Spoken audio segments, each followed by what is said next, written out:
মাত্র 1 ঘন্টায় 40 piece cake বিক্রি করছি। 1 ঘন্টা, তাও কারো কাছে পুরো হোল কেক সেল করি নাই, সবগুলো কেটে কেটে সেল বিক্রি করছি। আমি হোল কেক সেল করা বন্ধ করে দিচ্ছি ভাইয়া। কেন করছি আমি এটাও একটু খুলে বলি। অনেকে এসে মনে কষ্ট নিয়ে যায়, ভাই আপনি কেন আমরা গাজীপুর থেকে আসছি, উত্তরা থেকে আসছি একটা কেক নেওয়ার জন্য, কেন দিবেন না? এখন কেনর উত্তরটা হচ্ছে, ভাই একটা কেক 8টা পিস হয়, আপনাকে যদি আমি পুরো একটা কেক দিয়ে দিই তাহলে বাকি 7 জন ফেরত যাচ্ছে। সবাই আসে যে ভাই কেকটা ভাইরাল হচ্ছে, কেমন টেস্ট করে দেখি। মেইন উদ্দেশ্যটা কিন্তু টেস্ট করা, যার কারণে আমার কাছে যখন হিউজ কেক থাকে আমি দেওয়ার চেষ্টা করি, একটা আনার কেক দেওয়ার চেষ্টা করি। আমি ইনশাল্লাহ আল্লাহ যদি বাঁচায় রাখে, আমি আরও একজন লোকের সাথে কথা হচ্ছে, শেফ মানে আমার ওয়াইফের সাথে কাজ করবে, ওনাকে যদি আমি ম্যানেজ করতে পারি তাহলে প্রোডাকশনটা অবশ্যই আরও বাড়বে।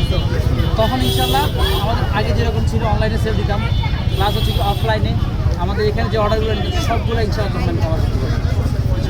হয়তো সেটা আগামী মাসের 15 তারিখ থেকে ইনশাল্লাহ